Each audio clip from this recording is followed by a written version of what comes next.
Hoy nos metemos de lleno en una de las filtraciones más bestias de la historia del entretenimiento, un acontecimiento que destapó décadas de secretos que una de las compañías más reservadas del mundo, Nintendo, guardaba bajo 7 llaves. Estamos hablando de más de 2 terabytes de datos. A ver, para que nos hagamos una idea de la barbaridad que es eso. Es el código fuente de consolas míticas, prototipos de juegos que dábamos por perdidos para siempre y documentos internos que literalmente están reescribiendo la historia de los videojuegos. Y claro, la pregunta del millón es, ¿cómo narices pasó esto? ¿Cómo una empresa tan hermética como Nintendo vio expuestas las joyas de la corona a la vista de todo el mundo? Pues esa es la historia que vamos a desentrañar hoy. Este es el plan de ruta. Primero, vamos a entender la escala real de esta brecha de seguridad. Después, nos pondremos el gorro de detective para ver quiénes fueron los responsables. Seguiremos el rastro de los acontecimientos, descubriremos los tesoros que salieron a la luz y, para terminar, reflexionaremos sobre el legado, bastante complicado, que ha dejado el Gigaleak.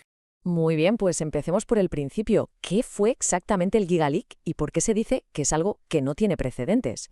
Pues el Nintendo Gigaleak es básicamente el nombre que se le dio a una serie de hackeos brutales que empezaron a gotear en 2018, pero que explotaron del todo en 2020. Toneladas de información confidencial, de todo, desde código fuente hasta emails internos, acabaron publicadas en el foro 4chan, al alcance de cualquiera.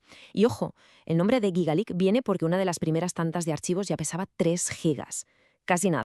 Y lo que hace que esto sea tan increíble es que hablamos de Nintendo. ¡Nintendo! Una compañía famosa por proteger su propiedad intelectual con uñas y dientes. Vamos, que no les tiembla el pulso a la hora de usar a sus ejércitos de abogados o incluso de colaborar con el FBI para cazar a los hackers. Por eso, que les pasara algo así parecía sencillamente imposible.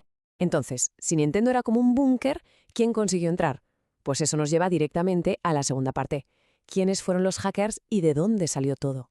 Bueno, aquí las pistas apuntan a varios sitios. Se habló de empresas externas que trabajaban para Nintendo, como una llamada Brodon, que ayudó con el diseño de la Wii. Pero la pista principal, el nombre que resuena en toda esta historia, es Thamis Clark, un investigador de seguridad que, ojo al dato, ya había sido condenado en 2018 por hackear a Nintendo.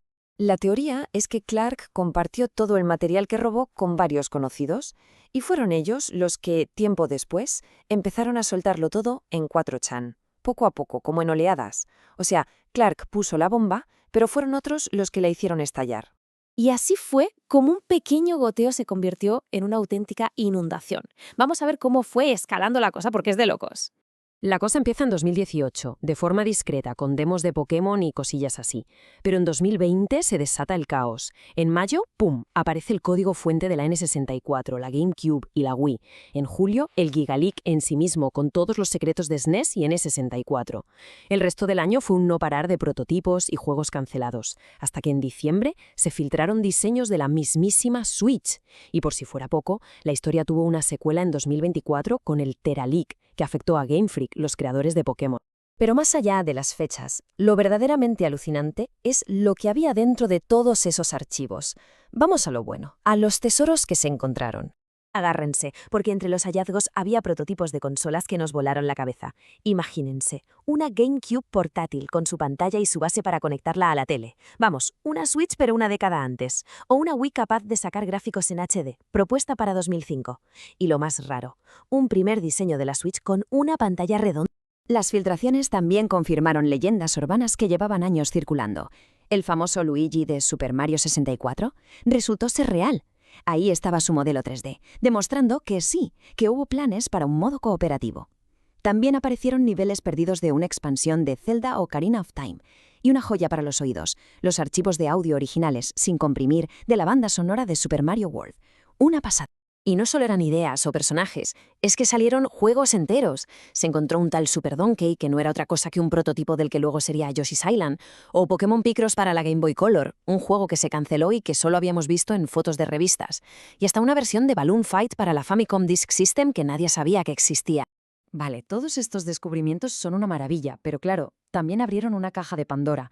Y eso nos lleva a la parte más peliaguda del asunto, el legado del Gigaleak. Un debate entre la preservación de la historia y la piratería.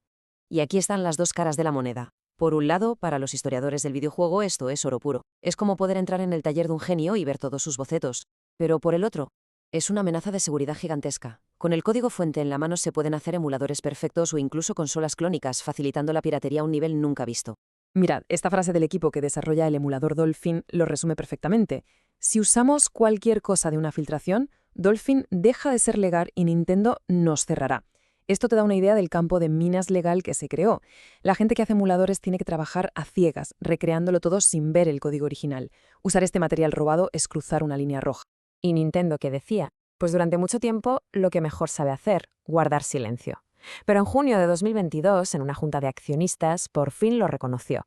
Dijeron con palabras muy de empresa que sí, que había pasado y que habían introducido gestión de la seguridad de la información para reforzar sus defensas. Vamos, que habían puesto más candados.